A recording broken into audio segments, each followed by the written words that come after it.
संतप्त मानस शांत हों, जिनके गुणों के गान में वे वर्धमान महान जिन विचरे हमारे ध्यान में।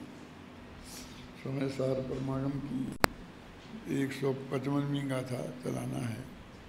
पुण्य पाप अधिकार चल रहा है। और पिछली गाथा में जयसेनाचार्य ने कहा था कि पुण्याधिकार समाप्त होता है, माने पुण्य के निषेध की दृढ़ता से जो गाथाएं थीं वो समाप्त हो गईं, इसलिए उसे पुण्याधिकार समाप्त होना वो कहते हैं।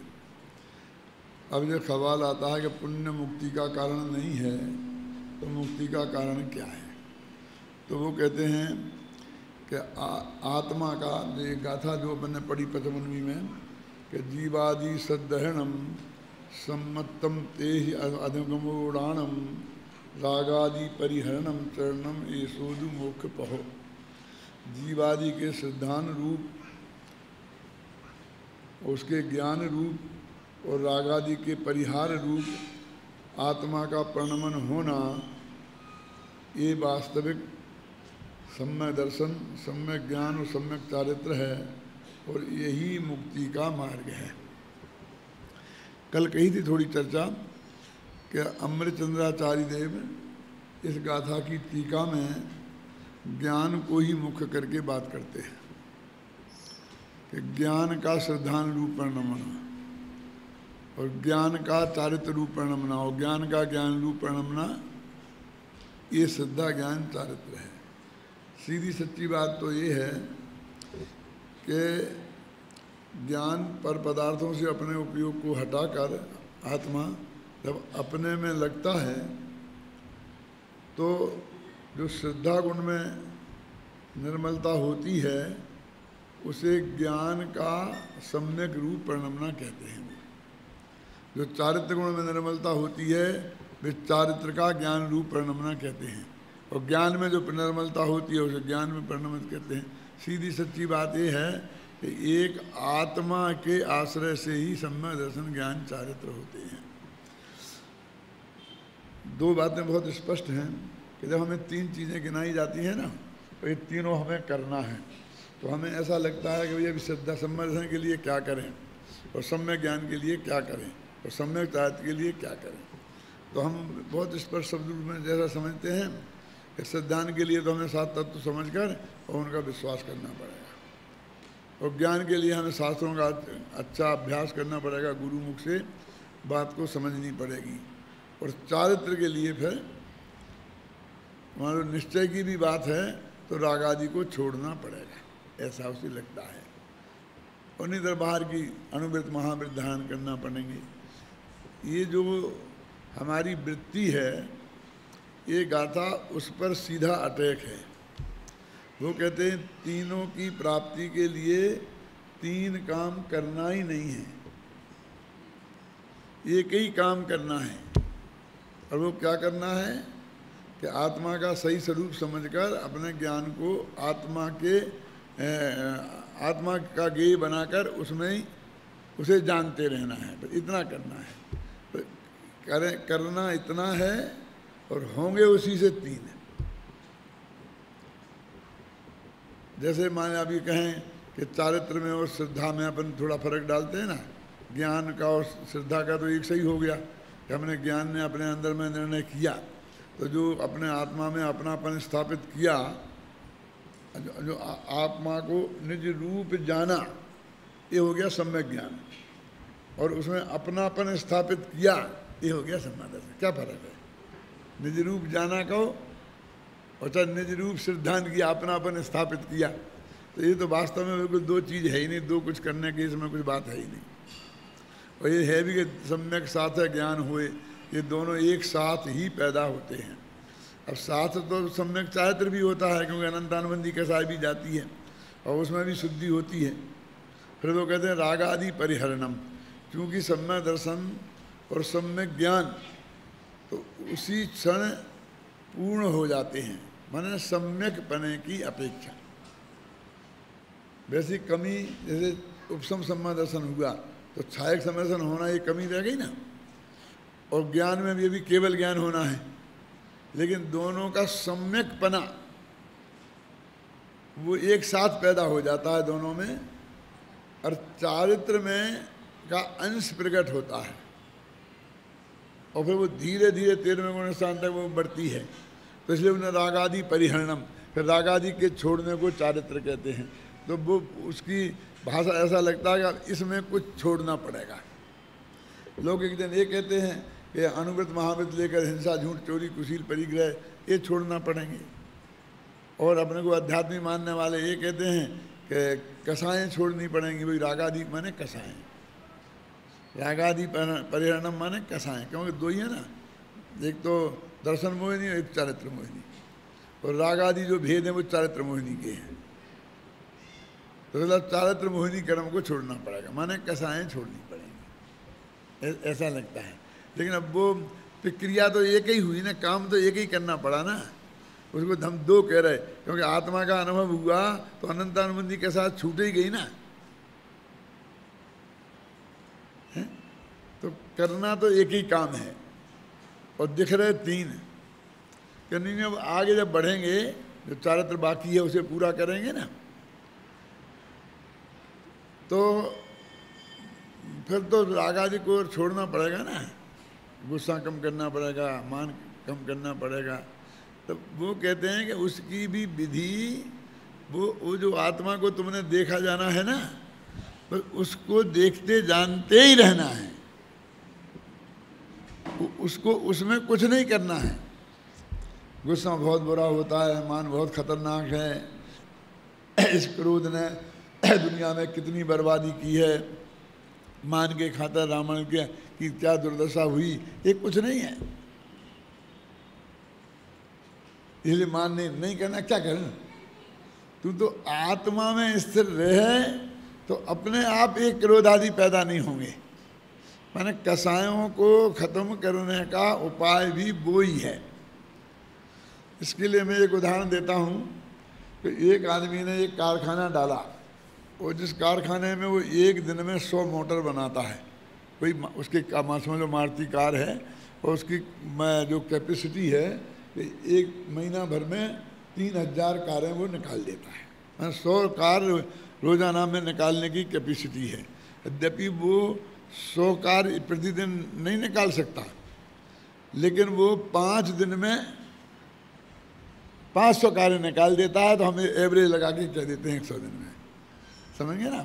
ये कार एक दिन में नहीं निकल सकती है, वो उसकी प्रक्रिया में 5 दिन तो लगेंगे ही।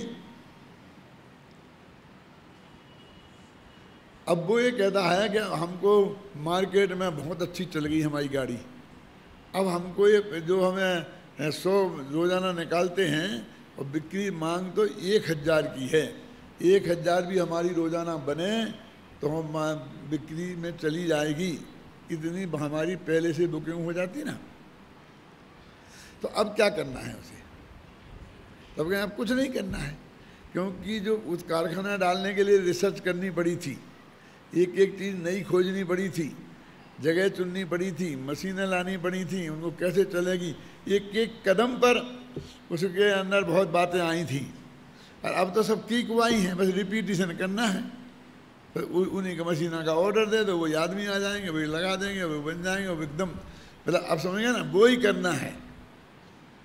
अब जो मात्रा बढ़ानी है तो अलग नया कुछ नहीं करना है। तो पहली जो वीतरागता पैदा करनी थी सम्यक दर्शन सम्यक ज्ञान के साथ जो पैदा हुई है, उसमें तो सारी प्रक्रिया अपनानी पड़ी थी। अब चारित्र का काम में अब क्या है? कुछ नहीं, बस अब उसी की मात्रा बढ़ा दो, कारखाना बढ़ा दो। तो मात्रा क्या बढ़ा दो? क्या तुमने क्या किया था बोलो? कि हमने पर से उपयोग हटाकर आत्मा पर लाए थे। फिर कितने ठहरे थे? बहुत क्षणिक वो अंतर्मुख होता ना एक क्षणिक का, तो इतना ही ठहरे थे कि अब क्या कहें, थोड़ा ज़्यादा ठहर जाइए, बस खत्म होगा, हो गया काम बस। तो ज़्यादा ठहर जाना और काम हो गया, बस खत्म। इसलिए पुरुषार्थ में नई रिसर्च की बिल्कुल ज़रूरत नहीं है चारित्र के हटाने के, क्योंकि उसी का रिपीटिशन करना है। अपन व्यायाम करते हैं तो पहले तो हमें सिखाते हैं कि दंड बैठक लगाना अथवा कोई एक आसन, तो पहले तो हमें बहुत सीखना है कि आसन कैसे लगाना। गुरु की ज़रूरत है, वो बार बार देखे करे, और एक दफ़े सही आसन लग गया, अब क्या करना है? बस अब 1 मिनट को लगा था, अब 1.25 मिनट को लगाना, दूसरे दिन फिर 1.5 मिनट करना, फिर 2 मिनट करना, धीरे धीरे करना। वो कहते हैं इकट्ठा करोगे तो फिर बहुत पैरों में दर्द हो जाएगा, होगा ही नहीं। अब बस यही करना है, लगा आसन तो वो ही लगाना है कि गुरुजी अब मेरा क्या काम है, अब तो मैं डिस्टर्बेंस हूँ। एक दफ़ा तुमने सही लगा लिया ना, सही दंड बैठक लगा लिया ना, अब 10 से 11 करो, 12 करो, ऐसा करो, जितना बढ़ाना हो बढ़ाओ। तो वो कहते हैं मार्ग तो फिर वो ही रहा ना चारित्र में, और कुछ नए टाइप का कुछ नहीं करना है। और हम तो ये समझते कि नहीं नहीं भैया अनुवृत्तों में तो परस्त्री अकेली छोड़नी पड़ेगी, फिर स्वस्त्री छोड़नी पड़ेगी, और फिर इसमें अकेला स्थूल चोरी छोड़नी पड़ेगी, फिर बारीक चोरी छोड़नी पड़ेगी, फिर मोटा मोटा झूठ बोलना छोड़ना पड़ेगा, फिर बारीक बारीक झूठ बोलना छोड़ना पड़ेगा। अब मोटा और बारीक झूठ में कैसे भेद डालें हम, हैं? तो वो कहते वो तो सब हो जाएगा, वो कुछ चीज़ नहीं है। यहाँ असलियत में तो वो ही मोक्ष पथ है। कौन सा? कि आत्मा के आश्रय से, आत्मा का आश्रय लेना, ये इस गाथा में कहा है। और इसके लिए उन्होंने प्रसाद सिद्धि उपाय की 3 गाथाएं पेश की हैं। निकालो, आपके पास ये किताब है ना, 351 पेज पर ये किताब में।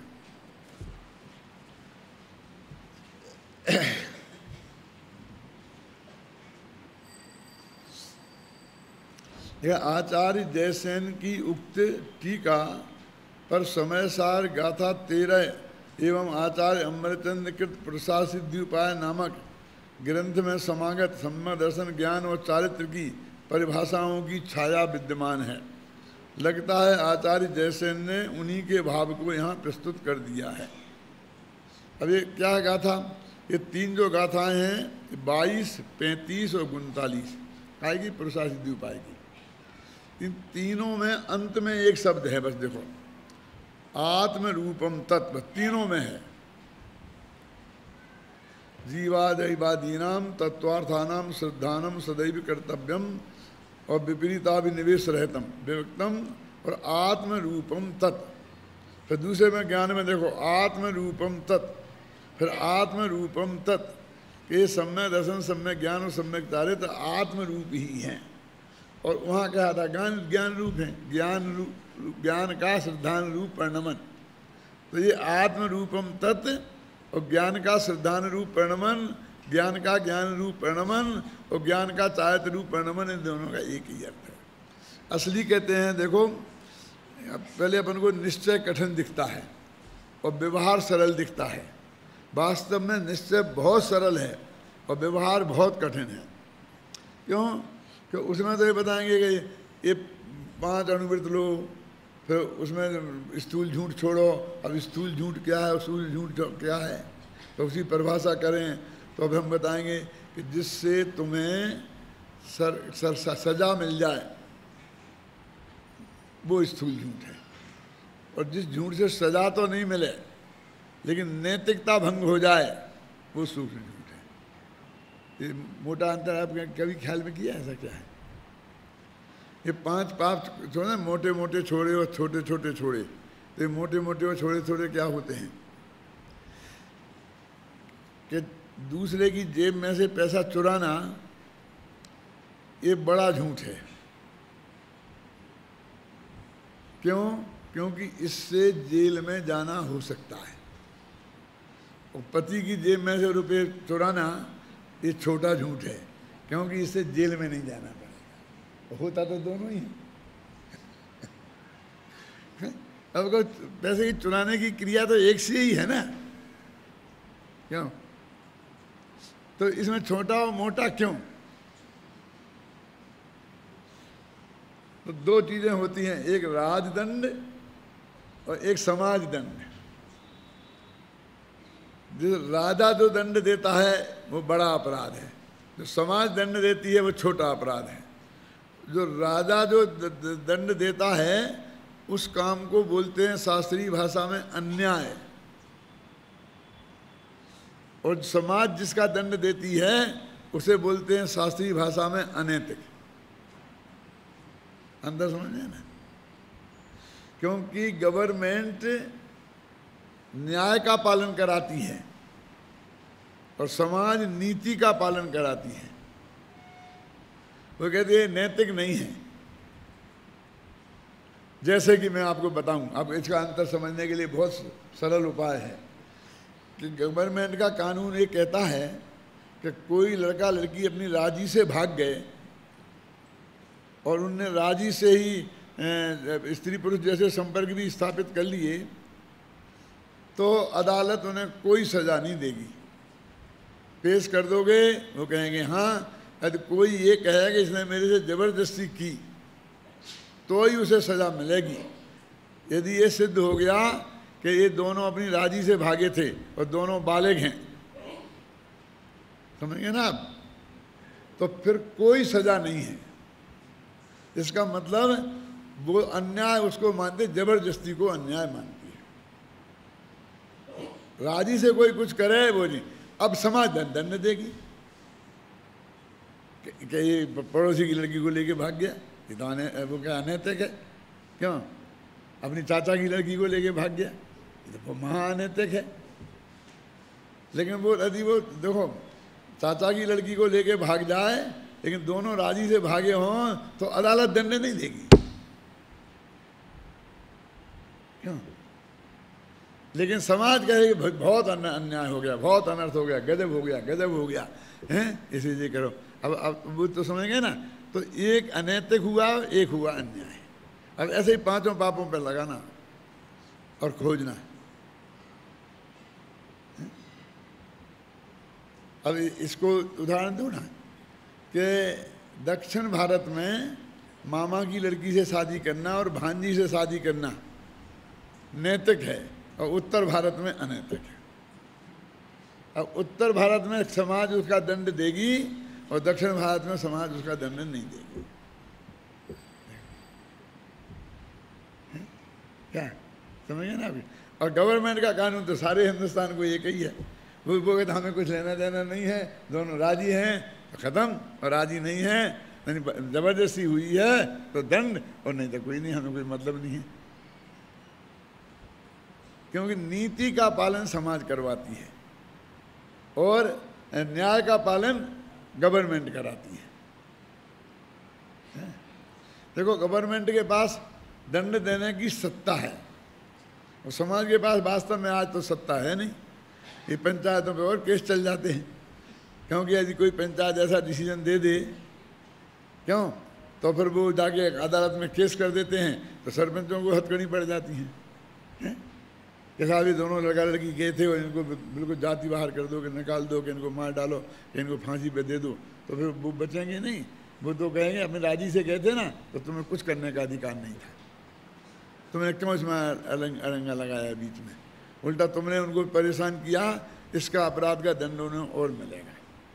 तब अब वो तो कानूनन तो अधिकार नहीं है, लेकिन हमारी एक सामाजिक दंड व्यवस्था है ना कि हम सामाजिक बहिष्कार तो कर ही सकते हैं ना। हम कह सकते हैं हम 100 आदमी का समाज है, अब वो आदमी इससे कोई बोलेगा नहीं, तो ये बहुत बड़ा दंड है कि उसका कोई समाज बोलेगा ही नहीं, तो वो उस दंड से तो बहुत घबराता है आदमी। तो समाज इस प्रकार के दंड के माध्यम से अपने नैतिक नियम का पालन कराते हैं, और ज्यों ज्यों वो ढीला पड़ता जाता है त्यों त्यों वो पालन नहीं भी होता है। तो यहाँ आचार्य कह रहे हैं निश्चय, कि निश्चय में तो कुछ कर, वास्तव में एक आत्मा का आश्रय तुमने किया और अनंत गुणों में शुद्धि पैदा हो जाएगी। अनंत अनंत की तो कहने की बातें हैं भाई, 5-7 गुण हैं जो साथ हाथ में बता रहे थे ना अपने, क्या नाम, सुमत जी। विकृति सब गुणों में थोड़ी है, अस्तित्व गुण वस्तित्व गुण इनमें कोई विकृति हुई ही नहीं है, होती ही नहीं है, हो ही नहीं सकती है। फिर मेयत्व गुण में कौन सी विकृति होगी? ज्ञान दर्शन चारित्र सुख वीर, ये जो गुण हैं कुछ लिमिटेड बहुत, उनमें ही विकृति होती है। अब बस वो शुद्ध हुए तो सब शुद्ध हैं और वो अशुद्ध हुए तो सब अशुद्ध हैं, क्यों कि बाकी में होने जाना तो कुछ है नहीं भाई, इनकी अशुद्धि की, क्योंकि अखंड आत्मा में जो है ना, यदि एक श्रद्धा गुण में मिथ्या दर्शन हुआ तो पूरा ही आत्मा मिथ्या दृष्टि है, तो हर गुण मिथ्यात्व से भरा हुआ हो गया। हर गुण में मिथ्यापना आ गया, वास्तव में कि हर गुण में तो मिथ्यापना होता नहीं। तो कितनी सीधी और सरल बात है कि तेरे को अकेला आत्म सन्मुख परिणाम करना है, आत्म रूपम तत्, और बाकी सब धर्म ऑटोमेटिक होते चले जाएंगे।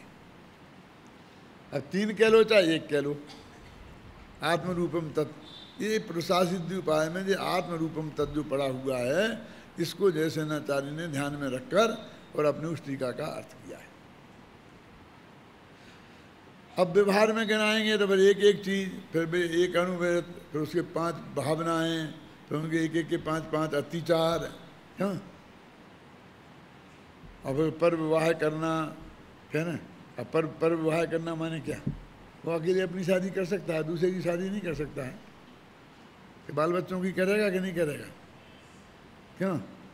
तो वे स्वाहें के पर, बोलो पंडित, क्या ना वीरेंद्र ना, क्या है स्वाहें के पर? स्त्री पुत्र बाल बच्चे स्वाहें के पर। समझ में आ रहा क्या कह रहा हूं मैं? वे स्वाहें भाई साहब, क्योंकि उनकी शादी वो कर सकता है, वो अतिचार नहीं है। और पड़ोसी के बच्चे की शादी करे वो अतिचार है। देखो, अपनी लड़की लड़के की शादी की चिंता करना, यहाँ वहाँ कोशिश करना, वो अनुवृत्ति के लिए अधिकार है, दोष नहीं है वो उसके लिए। लेकिन वो पड़ोसी की मुफ्त में ही चिंता करता फिरे, ख्याल में आया ना? तो आदत ही होती कुछ लोगों की, सारे गांव का ठेका लेके बैठ के, इसका उससे मिला देना, उसका उसको मिला देना, इससे इसके अपने 10-5 टीपना अपनी जेब में ही रखे रहते हैं कुछ। आचार्य कहते कि नहीं, क्यों? ये तो उसकी मजबूरी है, कौन करेगा उसकी? ब्रह्मचर्य भी तो लिया नहीं है, तो बच्चे तो होंगे, अनुव्रत लिया है ना, बच्चे तो होंगे, तो दूसरा कौन करेगा? खुद ही करना पड़ेगी ना। तो देखो, अनुव्रत में दूसरे की बेटी की शादी की चिंता करने का निषेध है, और अपनी बेटी की शादी की चिंता करने का निषेध नहीं है। अब जिनने ब्रह्मचर्य ले लिया, अब उनकी अपनी तो होने का सवाल ही नहीं है। क्यों? अब दूसरे की, अरे भाई वो तो ब्रह्मचर्य अनुव्रत वाला ही दूसरे की नहीं कर सकता था, तो तू कैसे करता फिर रहा है? और तो ब्रह्मचर्य महाव्रती वाले ही कर रहा है।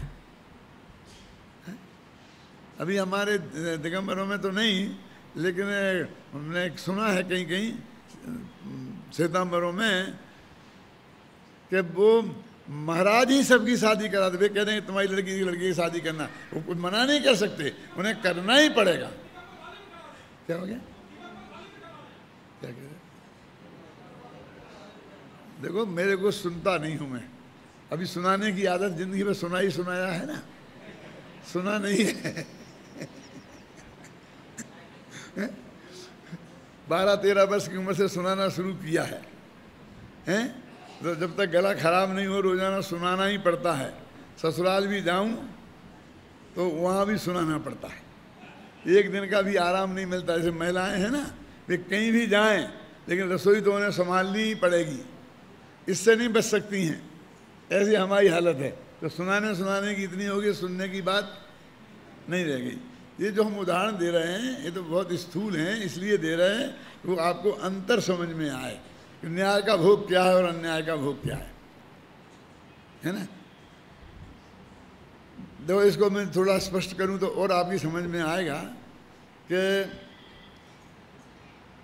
पवनजय, उदाहरण देके बता रहा हूं, अंजना के रूप पर मोहित हो गए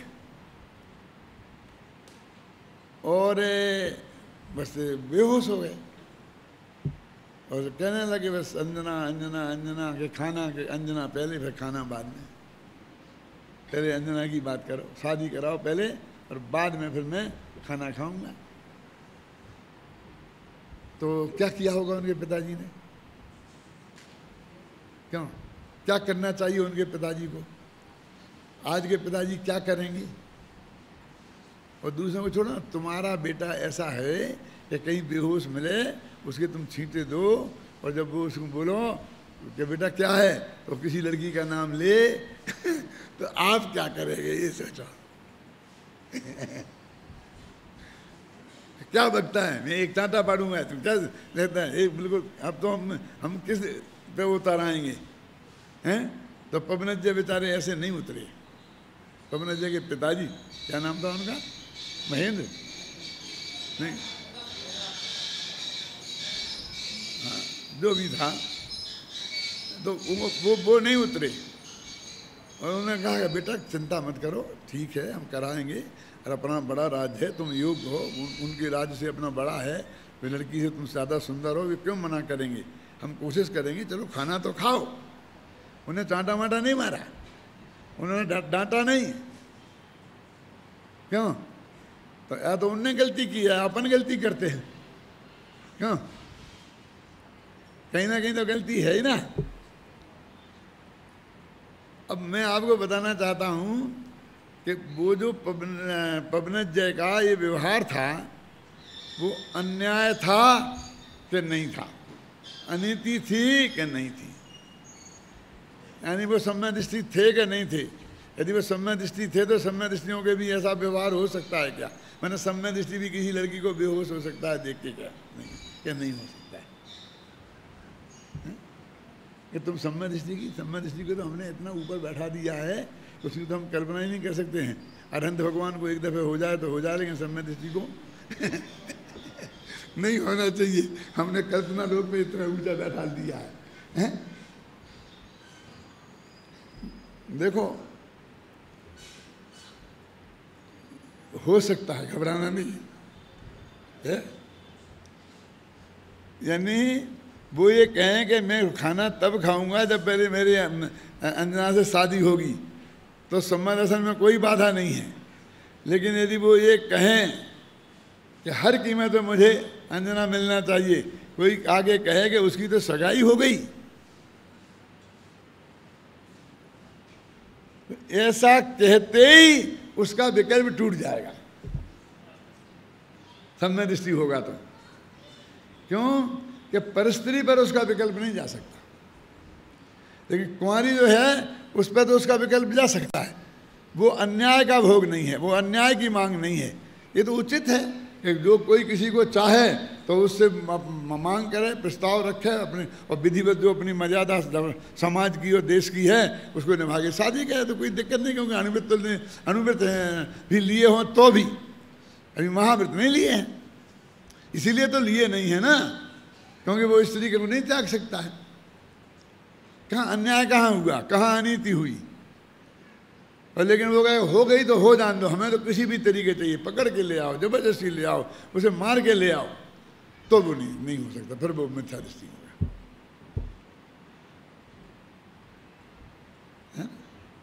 अपहरण करके नहीं ला सकता।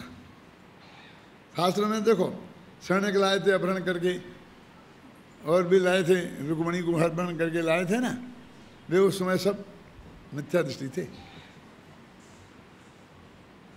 अब समझ गया ना। वो लाएगा तो विधि पूर्वक ही लाएगा, उसको विकल्प विधि पूर्वक लाने का ही होगा, समझ गया ना। उसे अविधि पूर्वक लाने का नहीं होगा, समझ गया ना। सम्य दर्शन कितनी बारीक बात है, अपने आप उसका भेद ही नहीं कर पाएंगे, उसको आप समझते ही नहीं है। वो ये कह रहा है बार बार कि शादी शादी शादी शादी, उससे शादी करूँगा, नहीं करूँगा तो मैं रह जाऊँ। वो ये नहीं कह रहा कैसे ही पकड़ के ले आओ तुम, तो जो भी हो जो होगा, ऐसा नहीं कह रहा है। उसकी स्वीकृति पूर्वक। और उसके बाप भी ये नहीं कह रहे हैं, वे भी सम्य दृष्टि हैं, वे भी कह रहे हैं हमें समझाएंगे, उन्हें बुलाएंगे कि ऐसा नहीं कि नहीं मानेगा तो हम चढ़ाई कर देंगे, जबरदस्ती उठा लाएंगे, ऐसा नहीं। आप समझ गए ना। मतलब ये मर्यादा है उसमें। अब इतनी बारीक बात कौन जानता है, कोई क्या सोचता ही नहीं, किसी को सोचने की जरूरत नहीं है। शास्त्रों में तो सब बातें हैं, शास्त्रों में तो सब बातें हैं।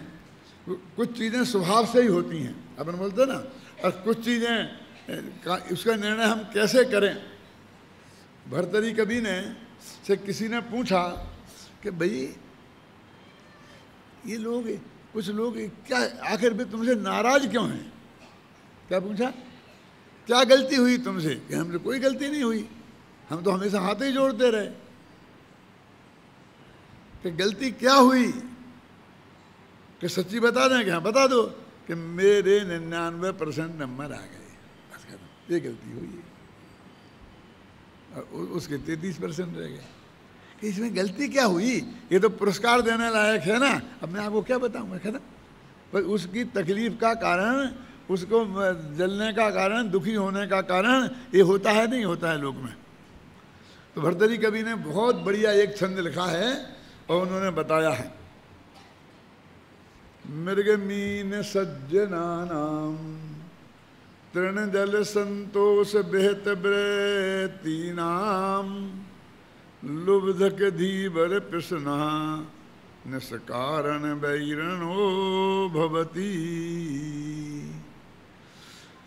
तीन चीजें हैं, कौन कौन? मृगे माने हिरण, मीन माने मछली, और तीसरे सज्जन। तीन चीजें हैं, कौन कौन? मृग, हिरण, मीन, मछली और सज्जन। अब इनके कैसे हैं ये तीनों, इनकी थोड़ी परिभाषा कि तृण जल संतोष बेहत वृत्ति नाम। क्या जो हिरण है वो तो घास में, तिनके में ही इसकी वृत्ति संतोष है, तिनके मिल जाए खाने को खुश। और मछली पानी में ही संतुष्ट है, और सज्जन संतोष में ही संतुष्ट है। देखो क्या लिखा, मृग मीन सज्जनानाम तृण जल संतोष बेहत वृत्ति नाम। जिनकी वृत्ति कैसी है, एक की घास, दूसरे की पानी और तीसरे की संतोष। हमें तो ये सब बात में संतोष है, हमें कोई ये संतोष नहीं है। लेकिन आज जली कटी रोटी मिली थी ना, हमें तो संतोष है। अब इतने लोगों की है तो दो चार रोटी तो जल ही जाएंगी, क्या ठीक है रे। लेकिन उन्हें जो जली कटी सुनाई थी ना, वो तो ठीक नहीं है ना, उसमें तो गुस्सा आएगा ही ना। जली कटी रोटी खा लेंगे, लेकिन कोई जली कटी सुनाए तो बर्दाश्त नहीं करेंगे। कि देखो इतनी भीड़ होती है, वे परेशान हो जाते हैं, तो गुस्सा आ ही जाता है, सुनाई देते हैं। इसका नाम है संतोष में संतोष। उनको असंतोष का कहीं कारण दिखाई नहीं देता है, वो सारी परिस्थितियां दिखती हैं। क्या? तृण जल संतोष बेहत वृत्ति नाम। अब लुब्धक धीवर प्रसुना, लुब्धक माने शिकारी, और धीवर माने, धीवर तो समझते हो ना, मछली पकड़ते हैं वो। और दुष्ट लोग निष्कारण वैरणो भक्ति, ये बिना मतलब के शत्रु होते हैं। इनसे क्यों पूछते हो क्या कारण है, क्या कारण है, क्या का झगड़ा हो गया, क्या क्या झगड़ा, तुमने क्या बिगाड़ा उनका, तुम्हारे पीछे क्यों पड़े हैं। लड़कियों के पीछे नालायक लड़के पड़ते हैं, तो उन लड़कियों ने क्या बिगाड़ा होता है उनका। निष्कारण वैरणो भवती। अब ये निष्कारण को, कारण के बिना तो कार्य होता ही नहीं। अब इस सिद्धांत को लागू करो, फिर निष्कारण शत्रु कैसे हो सकते हैं। तीन समझ में तो आए, तीन। तो वो कहते हैं कि उनका ऐसा स्वभाव ही है। जब निष्कारण कहते हैं तो ये उनका स्वभाव ही है, मानो उपादान के योग्यता ही ऐसी है। यानी वो अकारण नहीं है, वो असली कारण है। क्या कि दुष्टों का स्वभाव ही ऐसा है, वो शिकारियों का स्वभाव ही ऐसा है, धीमरों का स्वभाव ही ऐसा है कि मछली को पकड़ेंगे। उनके लिए कोई कारण की जरूरत नहीं है कि मछली उनके बाप का कुछ बिगाड़े तब भी पकड़ें। ऐसे हिरण का शिकार करेगा शिकारी, तो हिरण कुछ उसका बिगाड़ा तो करेगा, नहीं तो नहीं करेगा, ऐसा नहीं है। ऐसे ही सज्जन का दुष्टता करे उसके पीछे, इसके लिए जरूरी नहीं है कि सज्जन कोई गलती करे ही। वो निष्कारण वैरणो भवती, माने उन उपादानगत योग्यता ही ऐसी है, उनका स्वभाव ही ऐसा है कि वो तो ऐसा ही होगा कि तुम कांटे डाल झाड़ी में से उसका फल तोड़ने की कोशिश करोगे तो जो टेढ़ा कांटा है वो तुम्हारे शरीर में छिदेगा। तो क्यों छिद गया वो, हमने क्या बिगड़ा था, कांटे को तो हम छूना भी नहीं चाहते थे, हम तो फल तोड़ना चाहते थे। क्यों कि नहीं, वो तो कांटा तो छिदेगा ही, उसमें कोई कारण का नहीं। उसे उस फल से बहुत प्रेम है और तुम उसका फल चुरा रहे इसलिए छिद गया है क्या? कोई ऐसा कारण है क्या? कि वो तो अकारण ही ऐसा करता है। वो बात मैंने बताई है। देखो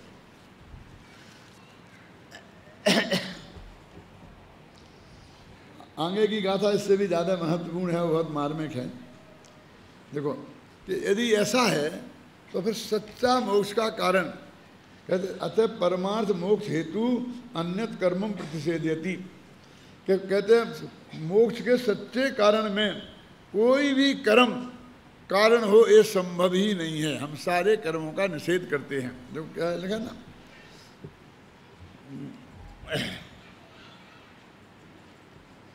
विगत गाथा में सम्य दर्शन सम्य ज्ञान चारित्र रूप ज्ञान को मोक्ष का परमार्थ हेतु बताया है।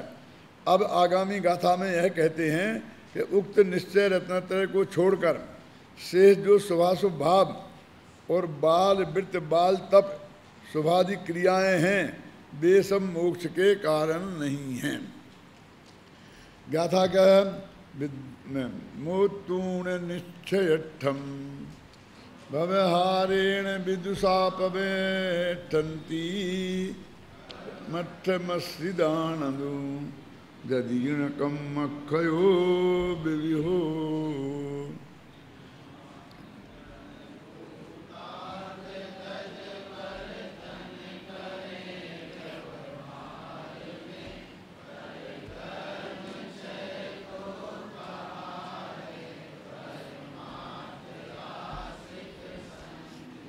ये गाथा ऐसी है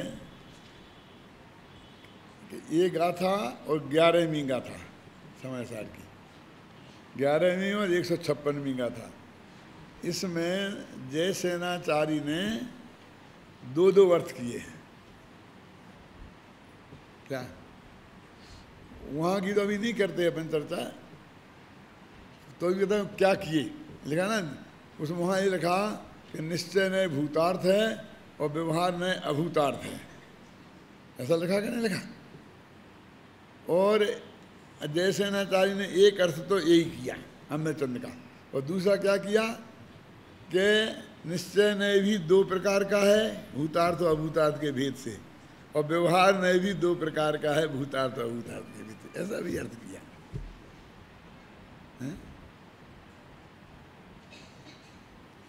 और ऐसा ही इसमें है, क्या लिखा है, मोतूण निश्चयठम व्यवहारेण विदुषा पवर्ठन्ति, कहते हैं निश्चय को छोड़कर, निश्चय अर्थ मन पदार्थ को छोड़कर, मन भगवान आत्मा को छोड़कर विद्वान लोग व्यवहार में प्रवृत्ति करते हैं, है ना। विदुषा माने विद्वान लोग व्यवहारेण प्रवृत्ति, व्यवहार में प्रवृत्ति करते हैं। और नीचे की पंक्ति में क्या है, लेकिन कर्मों का क्षय तो आत्मा का परमार्थ का आश्रय करने वाले संतों के ही होता है।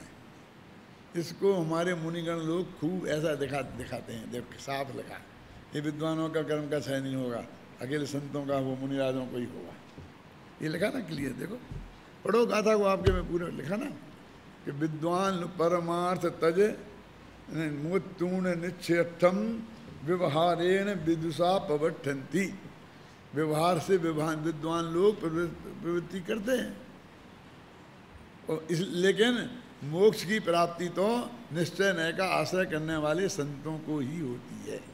अब एक वहाँ कह दिया संत, दो एक संत है, मुनिराज हम संत हैं, और विद्वान माने तुम और मुनिराज माने हम, ऐसा अर्थ हो गया है ना। लेकिन एक जयसेन को बर्दाश्त नहीं हुआ, जबरदस्ती विद्वानों को बेवकूफ़ बना रहे। कोई विद्वान भी ऐसा नहीं हो सकता है कि वो निश्चय नय का आश्रय करे, हैं, और कोई मुनिराज भी व्यवहार नय के आश्रय में हो सकते हैं।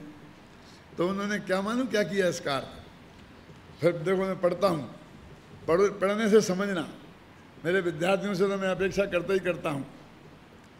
मोतूण निश्चयठम व्यवहारेण विदुषा पवर्ठन्ति, ध्यान में आया कि नहीं आया, व्यवहारेण एकदम, और व्यवहारेण ना को अलग कर दो, यदि ये ना को अलग छापें और व्यवहारे अलग छापें तो उसका अर्थ क्या हो जाएगा कि निश्चय को छोड़कर विद्वान लोग व्यवहार में परिवर्तन नहीं करते हैं।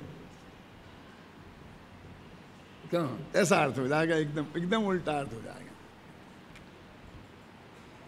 अब एक क्या चक्कर है इसमें, मैं विद्यार्थियों को बता रहा हूँ, आप लोग आराम करना, समझ लो तो बहुत अच्छी बात है। ये व्यवहारेण ये तृतीया है, तृतीया माने कर्म कारक है, और व्यवहारे ये अधिकरण है, मैंने सप्तमी विभक्ति लगी है, व्यवहारे में सप्तमी लगी है और व्यवहारेण में तृतीया लगी है, समझ गए? एक में करण कारक है और एक में अधिकरण कारक है, ये दो अर्थ हो सकते हैं कारक। तो कहते व्यवहारे ना प्रवृत्ति, व्यवहार में प्रवृत्ति नहीं करते हैं, और व्यवहारेण प्रवृत्ति, व्यवहार पूर्वक प्रवृत्ति करते हैं, व्यवहार के द्वारा प्रवृत्ति करते हैं, ऐसा अर्थ निकलता है। अब नीचे की पंक्ति से कैसे सेट होगा कि विद्वान लोग व्यवहार में प्रवृत्ति करते हैं और निश्चय के आश्रय रहने वाले संतों के कर्म का क्षय होता है। तो वो उनने कैसा अर्थ बैठाया मालूम, कि विद्वान लोग माने संत विद्वान, ऐसा लगा ना जरा समझना, संत विद्वान व्यवहार में प्रवृत्ति नहीं करते हैं, क्योंकि कर्म का क्षय तो निश्चय के आश्रय रहने वाले विद्वान संतों के होता है। समझे ना, मैंने संत और विद्वान को दो जगह अलग अलग खड़ा नहीं किया, क्योंकि संत भी तो विद्वान हो सकते हैं और विद्वान भी तो संत हो सकते हैं ना, आप समझ गए ना। जैसे अपन कहते पंडित भी सेठ हो सकता है और सेठ भी पंडित हो सकता है। ये मुफ्त में ही इनकी दो पार्टियां अलग खड़ी करने से क्या फायदा है। मैंने संत और विद्वानों में भेद करना ये अच्छी बात नहीं है, क्योंकि संत का विद्वान नहीं होते हैं और विद्वान का सज्जन नहीं होते हैं, ये ऐसा अर्थ है। बहुत पहले मैंने इसे भोगा था, जब मैं करीब मेरी शादी नहीं हुई थी उसके पहले की घटना है। मैं पारोली में एक जैन मिडिल स्कूल में हेडमास्टर था और बड़े दादा भीलवाड़ा में, आपकी मामा है नाना है कौन है, उनके यहाँ स्कूल में अध्यापक थे, ये पढ़ाते। पर्यूषण का दिन था तो मैं वहीं रह गया पारोली में, लेकिन एक दो दिन रहा, लेकिन मेरे हिसाब किताब जमा सब तो बिरतुब्बास करने वाले लोग थे और मैं तो दोनों टाइम खाने वाला था, तो शाम को वो सुबह की बनी बनाई रोटी रख देते थे, तो मेरे को नहीं जमा। मैं तो ताज़ी ताज़ी गरम गरम खाने की आदत है जन्म से ही। तो मैं 2 दिन के बाद चला गया, भीलवाड़ा चला गया, क्योंकि भाई साहब थे, भाभी भी थी, तो गरम रोटी तो घर पे मिलेगी आराम से, तो मैं वहीं चला गया। तो मैं जाकर पर्यूषण में फिर वहाँ प्रवचन कर, मेरे प्रवचन दादा से अच्छे उस वक्त भी होते थे, तो फिर दादा करते थे तो मुझको बैठा दिया गद्दी पे, मैं करने लग गया। अब छड़ाला की पंक्ति चल रही थी पर उसमें आता ज्ञान समान न आन जगत में सुख को कारण, और ई परमामृत धर्म जरामित दोष निवारण, और धन समाज गज राज बाज तो काज न आवे, और ज्ञान आपको रूप भयो न अचल। तो मैं इसका अर्थ कर रहा था कि रुपया पैसा कुछ काम नहीं आएगा और ज्ञान ही ये सच्ची चीज़ है, उसके समान सुख का कारण कोई नहीं है। तो आपके कोई नाना जी वगैरह होंगे, गोरी लाल जी अजमेरा, जानते आप समझ गए कि नहीं समझ गए?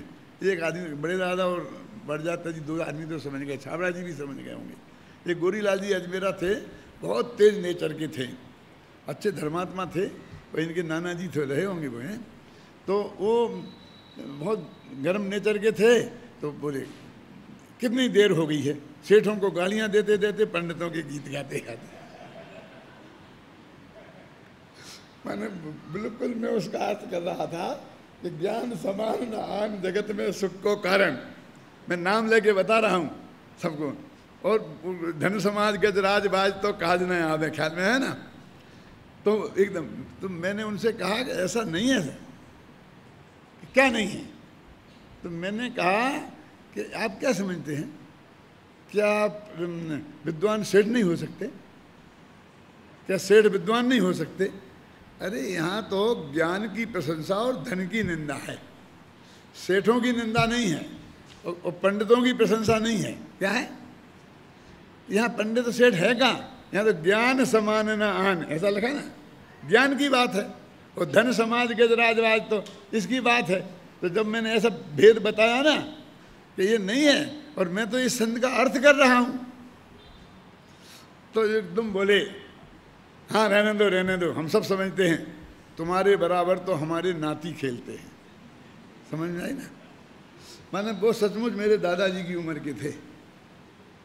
मैं तो उस वक्त 18 वर्ष का था, 17-18 वर्ष का। जे पश्चाताप जब लिखा था तब की बात है। जे पश्चाताप उन्हीं दोनों लिखा था। और तुम्हारा मकान था ना, वो हीरालाल जी वगैरह थे, उसके ऊपर ही वो मंदिर था, वहीं प्रवचन होते थे, उसी में स्कूल चलता था। तो मैं, हम अनुभवी हैं, तुम्हें अनुभव नहीं है बेटा अभी, ऐसा बोले बड़ी सभा में। तो मैंने कहा अच्छा आप जानते हैं अनुभव किसे कहते हैं? मैंने कहा अनुभव की परिभाषा तुम्हें मालूम है? वस्तु विचारत ध्यावते मन पावे विश्राम, और रस स्वादत सुख उपजे अनुभवता को नाम। अनुभव चिंता मणिरतन, अनुभव है रसकूप, अनुभव मार्ग मोक्ष का, अनुभव मोक्ष स्वरूप। तो मैंने बताई परिभाषा, अनुभव उसे कहते हैं। और तुम्हें धंधा पानी का अनुभव होगा, विषय कसाय का अनुभव होगा, ये अनुभव नहीं है, ये अनुभव वास्तविक अनुभव नहीं है। जब मैंने इतना कहा तो वे बहुत गर्म हो गए, और बहुत गर्म हो गए, चिल्लाने लगे। अब सेठ थे, सारे परिवार के लोग थे, हम रोने लग गए गद्दी पे बैठे बैठे। 18 वर्ष के तो क्या होता है? बहुत भोगा है भाई कुमार जी, जन्म से ही, समझे ना? अब तो कुटपुट के बहुत पक्के हो गए। फिर क्या मतलब, बहुत बीच लोगों ने बीच बचाव किया, ये किया वो किया, फिर शांति हो गई। फिर हम तो चले जाएंगे, हम नहीं रहेंगे, प्रवचन करेंगे। फिर लोगों ने मना मनू करके रख लिया। फिर हमने 10 दिन प्रवचन किए, बहुत बढ़िया अच्छे सरदार के। ये सन 53 समझते हैं, 53 की बात है। और 54 में मेरी शादी हुई था, मैंने 19 वर्ष की उम्र में शादी हुई थी। उसके पहले की बात है ये, कि ये हमें उसका भेद ही नहीं समझ लेते हैं। कि जब से मुझे इस बात की परेशानी है कि पंडित और सेठों को अलग अलग खड़ा कर देते हैं। अब गुरुदेव के प्रताप से सैकड़ों सेठ पंडित हो गए हैं, रोजाना प्रवचन करते हैं, क्यों? और सैकड़ों पंडित भी सेठ हो गए हैं। जो मैंने उस दिन कही थी, उस दिन तो नहीं थे। उस दिन तो सचमुच ये हालत थी कि पंडित और सेठ बिल्कुल अलग अलग थे। और वो पंडित लोग ये कहा करते थे, पुराने पंडित, कि लक्ष्मी का और सरस्वती का परस्पर में बैर है। तो जहाँ सरस्वती रहेगी वहाँ लक्ष्मी नहीं रहेगी, और लक्ष्मी जहाँ रहेगी वहाँ सरस्वती नहीं रहेगी। अब लगता है कि वो बैर विरोध छूट गया है, अरे दोनों एक साथ रहने लगी है। तो मैं कह रहा था अर्थ व्यवहारेण और व्यवहारेण, कि वो कहते हैं क्यों इसको नेगेटिव लेते हो? एक को तो कहते हो गड्ढे में गिरा दिया और एक को ऊपर उठा दिया, कि विद्वान लोग तो गड्ढे में गिरते हैं और मुनिराज को मोक्ष होता है। अब ऐसा कुछ है नहीं, क्योंकि सम्यक दृष्टि और मिथ्या दृष्टि दोनों में हो सकते हैं। तो उनने जयसेनाचार्य ने ये अलग अर्थ किया 300 वर्ष बाद, कि अब वो नीचे की पंक्ति से कैसे मिला है? तो उन्होंने क्योंकि लगा दी बीच में। विद्वान लोग व्यवहार में प्रवृत्ति नहीं करते हैं, क्योंकि मुक्ति तो निश्चय के आश्रित रहने वाले संतों की होती। संतों माने विद्वानों के। अब वो एक ही शब्द पकड़ो दोनों जगह। वो कहते संत भी विद्वान और विद्वान भी संत, माने दोनों को एक अर्थ में लो और ऐसा अर्थ करो, क्योंकि जब आत्मा के आश्रय से, माने निश्चय के आश्रय से मुक्ति होगी, तो विद्वान लोग व्यवहार में क्यों प्रवृत्ति करेंगे? ऐसा अर्थ इसमें किया है। ये सब नीचे इसमें सब लिखा है, देखो कहाँ। विद्वान लोग निश्चय नय के विषयभूत निज भगवान आत्मा रूप परम अर्थ को छोड़कर व्यवहार में प्रवृत्ते हैं, किंतु कर्मों का नाश तो निज भगवान आत्मा रूप परम अर्थ का आश्रय लेने वाले यतीश्वरों के ही कहा गया है। देखो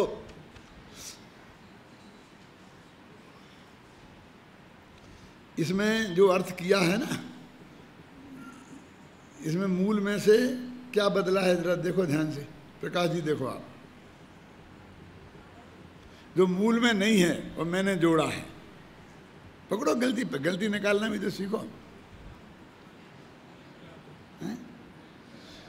विद्वान लोग निश्चय नय के विषयभूत, मतलब निश्चय नय के ही है, और हमने निश्चय नय के विषयभूत निज भगवान आत्मा रूप परम अर्थ को छोड़कर हमने वो निश्चय का अर्थ भी कर दिया कि निश्चय नय का विषयभूत जो पदार्थ है भगवान आत्मा, उसका नाम निश्चय नय है, और उसे छोड़कर।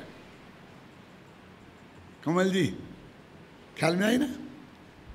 वो निश्चय को छोड़कर था, लिखा था अकेला, तो निश्चय की हमने ये व्याख्या कर दी उसमें नीचे, जबकि दूसरी जगह नहीं मिलेगी आपको, तो आपको पता नहीं पड़ेगा क्या हुआ और क्यों ये अर्थ समझ में आ रहा, वहाँ के क्यों नहीं आ रहा। वहाँ ऐसा कि निश्चय नय के को छोड़कर व्यवहार में प्रवर्तते हैं, बस गाथा में तो ऐसा लिखा। और हमने कहा निश्चय नय माने निश्चय नय के विषयभूत जो भगवान आत्मा है उसी, ऐसा। और फिर नीचे व्यवहार में प्रवर्ते किंतु कर्मों का नाश तो भगवान आत्मा रूप परम अर्थ का आश्रय लेने वाली, फिर उसने निश्चय का आश्रय लेने वाली, तो उसका हमने अर्थ किया कि भगवान आत्मा रूप परम अर्थ का आश्रय लेने वाली। समझे ना? ये 30 स्वरों के ही कहा गया है। अब ऊपर से आपको पता नहीं चलेगा तो हम नहीं बताएंगे। अब देखो टीका क्या लिखते हैं।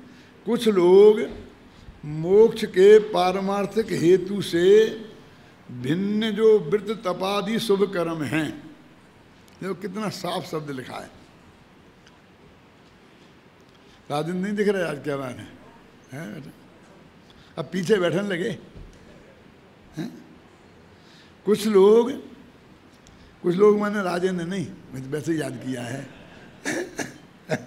कुछ लोग मोक्ष के पारमार्थिक हेतु के से भिन्न जो व्रत तप और शुभ कर्म हैं उन्हें मोक्ष का हेतु मानते हैं। यहाँ उन सभी का निषेध किया गया है, क्योंकि ये व्रतादि अन्य द्रव्य के स्वभाव वाले पुद्गल रूप हैं। ये व्रत पुद्गल हैं, जीव नहीं है।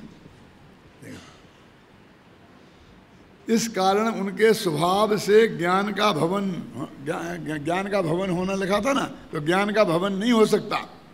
जो पारमार्थिक मोक्ष हेतु है वो ज्ञान का भवन, वो पारमार्थिक मोक्ष हेतु है। वही एक द्रव्य स्वभाव वाला होने से उसके स्वभाव द्वारा ज्ञान का भवन होना बनता है। अब ये 3-4 कलश आएंगे कि एक द्रव्य स्वभाव और अन्य द्रव्य स्वभाव। अब एक द्रव्य स्वभाव क्या है, इसका अर्थ समझना पड़ेगा। इसका अर्थ समझ में नहीं आएगा तो कुछ समझ में नहीं आएगा। अभी कल करेंगे, क्योंकि फिर इसकी 1 घंटा घुटाई हो जाएगी ना। अभी बता भी देंगे तो कोई फायदा नहीं।